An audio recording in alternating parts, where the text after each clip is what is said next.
Seirei Gensouki. Por falta de tiempo debido al regreso de las clases Carita riéndose, la narración de este video se la dejaré a una voz artificial.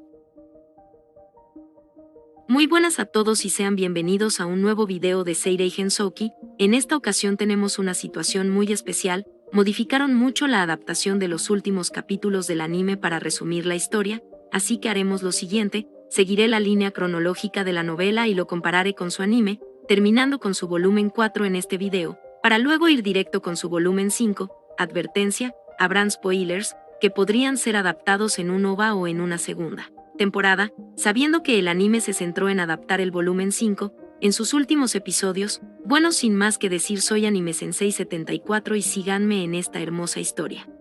Número 1.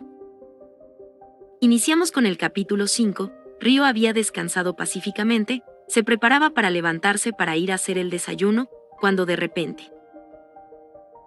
Comentario de Anime Sensei: llegamos al punto donde hubo uno de los mayores cambios en la historia del anime, el despertar del espíritu de Ryo Aisa. En el anime el espíritu despertó en la aldea espíritu, donde Ryo fue descubierto con las manos en la masa, por las waifus chicas espíritus, en el capítulo 10, pero en la novela fue muy diferente, historia que te relataré a continuación.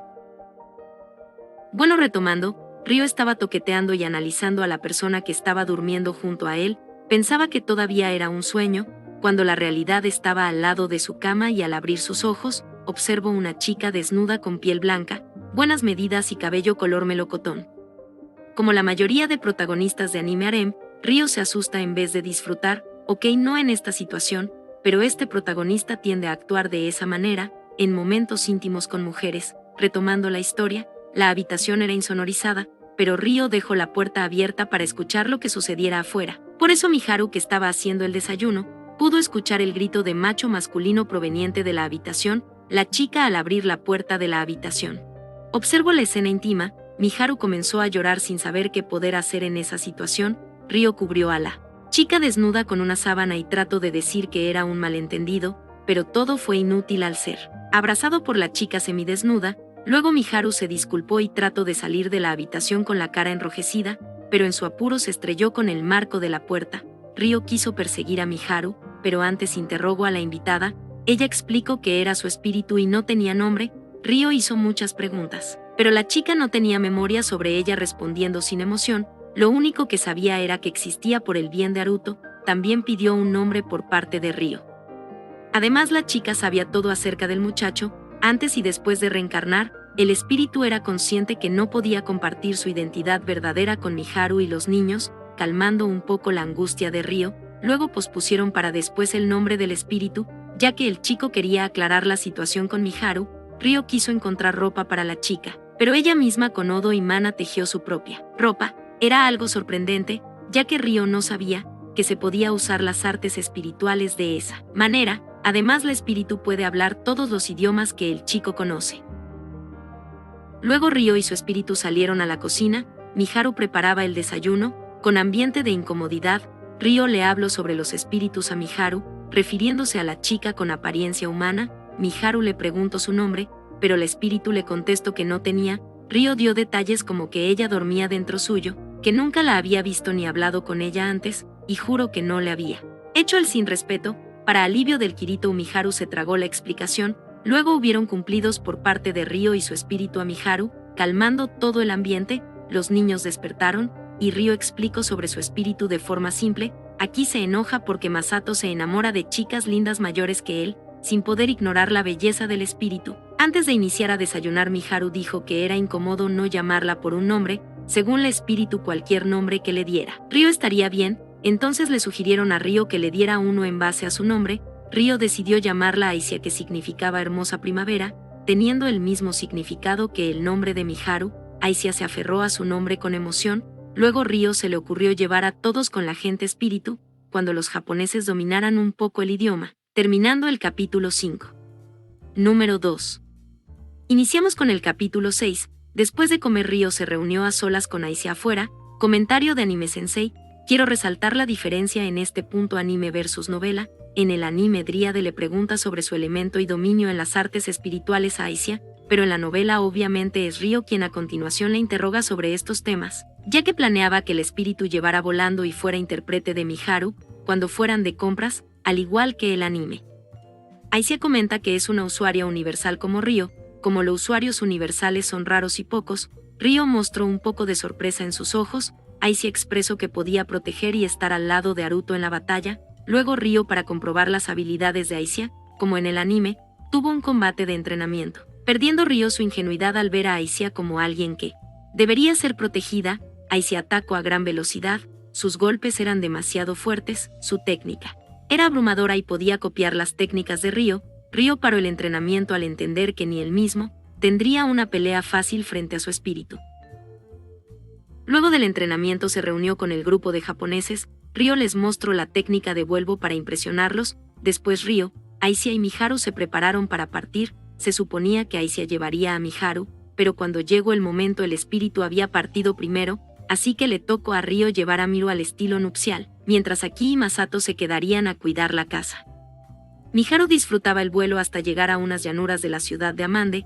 Ryo aterrizó por el bosque, le entregó un collar a Miharu para cambiarle el color de su cabello, y entraron a la ciudad. El grupo destacó bastante por los hombres, ya que las dos chicas lindas estaban caminando, tomando los brazos de Ryo. Las chicas se cubrieron con las capuchas para no llamar la atención, y se dirigieron al gremio Rikka. Ryo dejó las compras para mujeres a las dos chicas, mientras Aisha escoltaba a Miharu. Ryo se separó para buscar información sobre los pilares, preguntando a los comerciantes. Una comerciante que vendía brochetas le dijo que los pilares era la señal de una profecía, que se refería a la venia de los héroes. También le advirtió que tuviera cuidado con la carretera del oeste del reino Beltrum, ya que varios aventureros habían desaparecido por ella. Ryo se retiró de la comerciante charladora. Cuando ésta tuvo el deseo de presentarle a su hija, Ryo regresó al gremio Rikka en su zona femenina. Aisha fue a recibirlo sabiendo de su llegada por su vínculo de espíritu contratado. Luego se reencontraron con Miharu en un puesto de lencería, pudiendo mirar la ropa interior de Miharu en sus manos. Incómodo, Ryo salió de la tienda, dirigiéndose a escribir una carta a Celia, y después de 1 hora regresó con las chicas. Luego Ryo se fue a otra tienda con las chicas tomados de la mano. En esa tienda Miharu compró ropa para Masato y Ryo. Después de las compras regresaron a la casa de piedra. Luego de la cena, en el momento del té, Ryo les comentó al grupo sobre su investigación acerca de Satsuki y Takahisa. Ryo dijo que la información no era muy fiable, pero debido a las circunstancias, supuso que ellos dos debieron convertirse en héroes. Masato dijo que no le quedaba bien el papel de héroe a Takahisa. Masato y Anime Sensei opinan lo mismo. Ejeje carita riéndose. Siguiendo la historia, Ryo explicó sobre la profecía de los héroes. Como fueron 6 pilares los que aparecieron, lo más seguro es que fueran invocados 6 héroes. Ellos aparecerían junto a las piedras sagradas, pero Ryo desconocía la ubicación de las piedras. Pero lo más seguro es que estuvieran en algún lugar de Estral. Ryo dijo que mientras obtenía más información, lo mejor era que el grupo aprendiera el idioma astral. Al día siguiente, finalmente todo el mundo se fue a dormir. Aisha se fue a dormir en su forma astral con Ryo.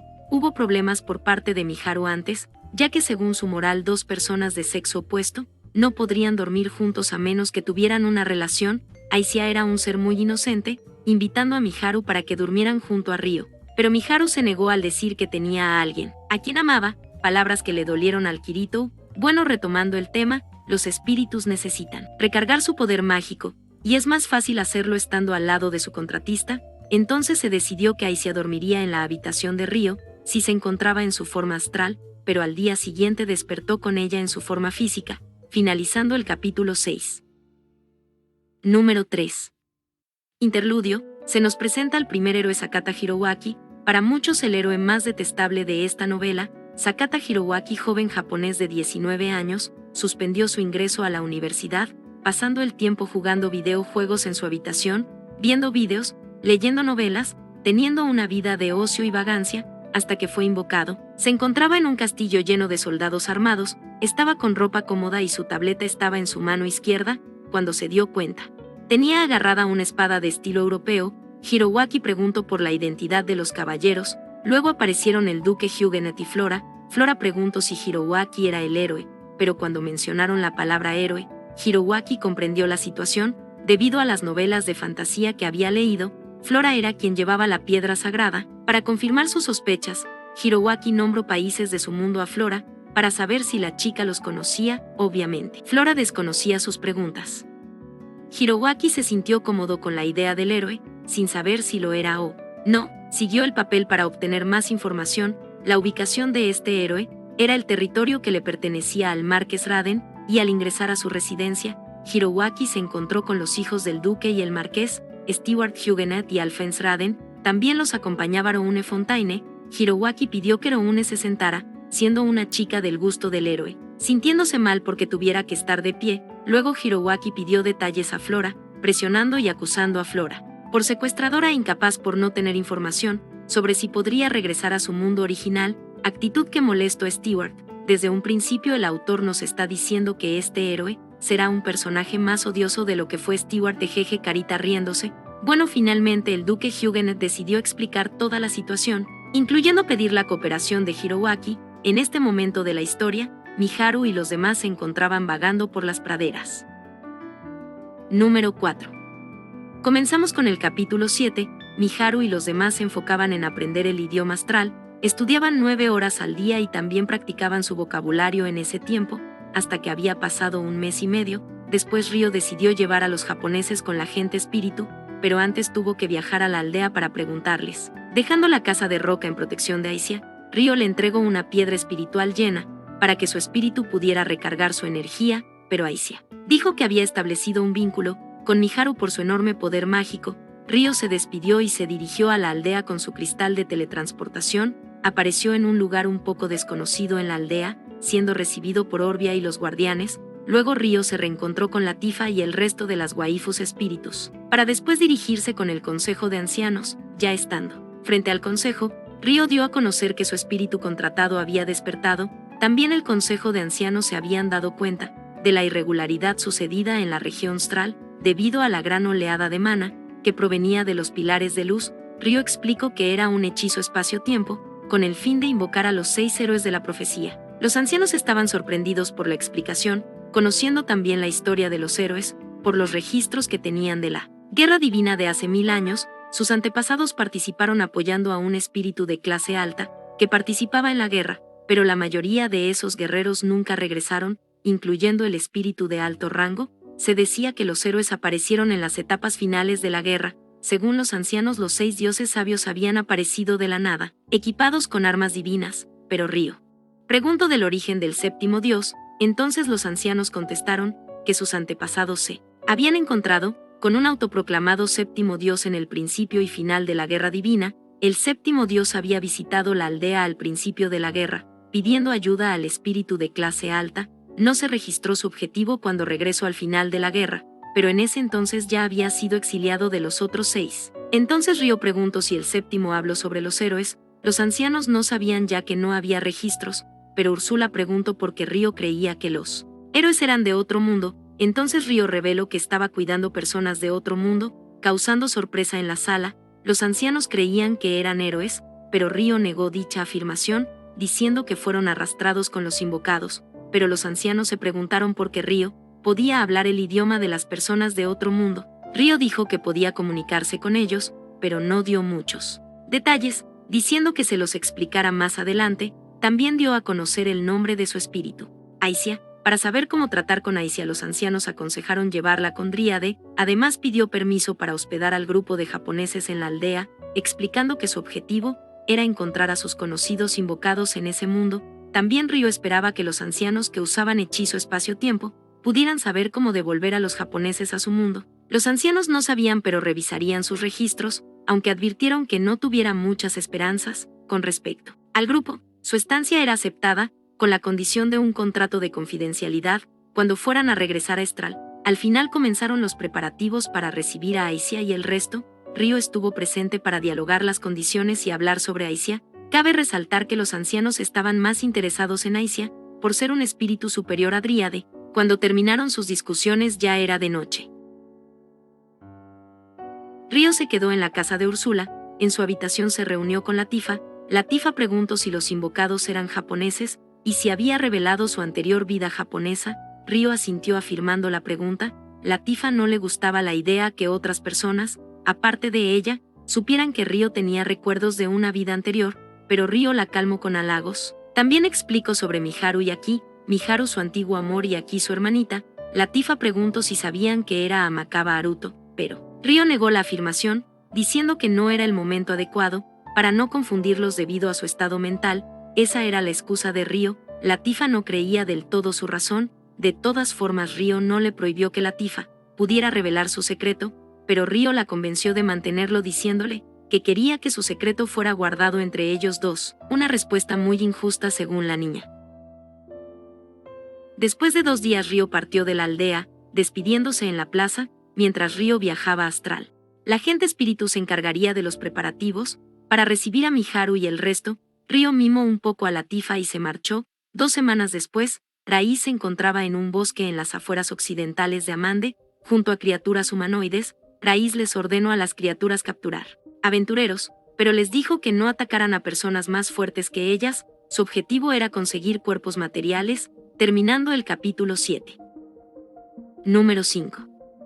Iniciamos con el capítulo 8. 2 semanas después de la partida de Ryo de la aldea espíritu, Miharu y los demás vivían una vida tranquila, esperando el regreso de Ryo. Se encontraban en medio de una pausa de sus estudios de idiomas. Miharu se preguntaba si Haruto volvería pronto, pero aquí la descubrió, causando sospecha por sus repentinos pensamientos en Haruto. Aquí era una chica mimada, preocupada de cuánto tiempo estarían en ese mundo, pero Miharu le brindaba su apoyo para que la niña no se desanimara. Miharu confiaba en Haruto para que los ayudara en volver a su mundo, pero al pronunciar el nombre de Haruto, los ojos de Aki se volvían sombríos. Aquí le preguntó a Miharu qué pensaba de Haruto, ya que Miharu es mala interactuando con los chicos, pero con Haruto se comportaba de manera muy familiar. Aquí presionó a Miharu para que le contara sobre sus sentimientos por Haruto. Al principio Miharu, sin saber qué decir, respondía que le agradaba por su amabilidad, pero luego respondió que Ryo le recordaba a Haruto de su tierra. Aquí no tomó muy bien esa respuesta,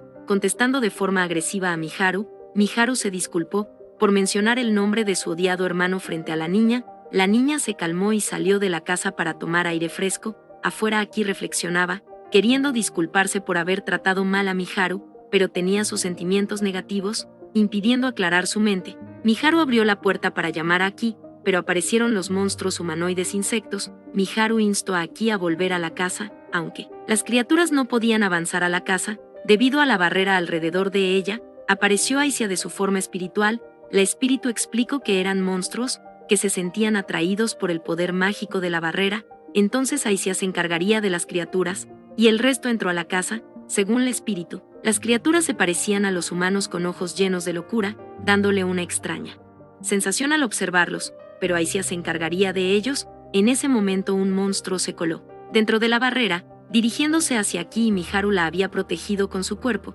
pero había llegado Ryo para salvar el día, y con la empuñadura de su espada hacia el plexo del monstruo lo mandó a volar. El monstruo era duro como una roca, así que se volvió a poner de pie. Aisia se disculpó por no proteger debidamente al grupo, pero Ryo se disculpó por regresar tarde. El grupo regresó a la casa y Ryo se encargaría de las criaturas, enfocándose en el más fuerte de color negro. Aisia se iba a encargar de las criaturas grises, con una intención asesina.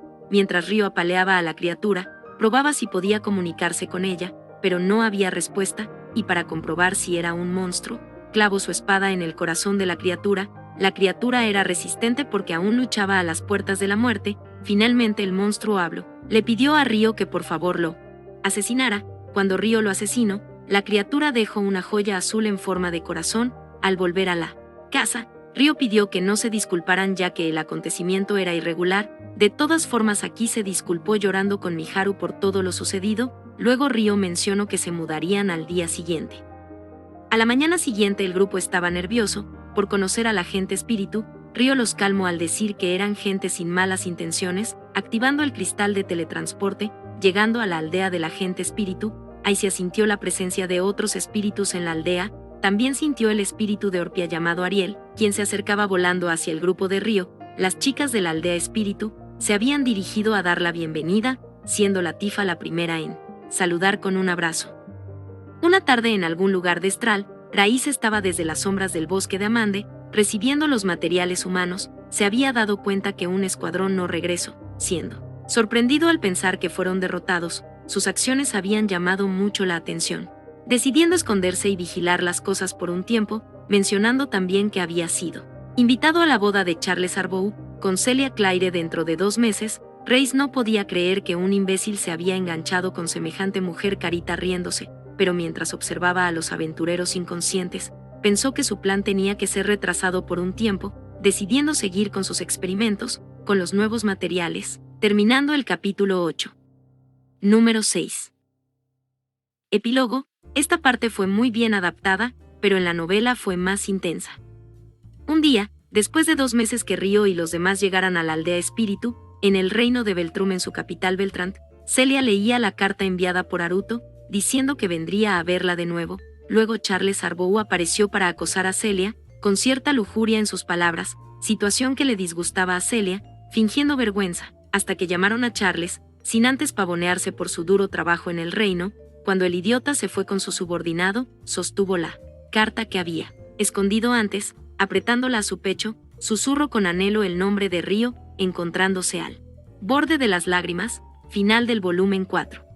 Muchas gracias por haber escuchado este contenido. Esta es la segunda parte de la novela ligera de Serei Gensoki. Espero les haya gustado. Como siempre, les pido like, suscríbanse, clic en la campanita, comentario positivo o alguna crítica.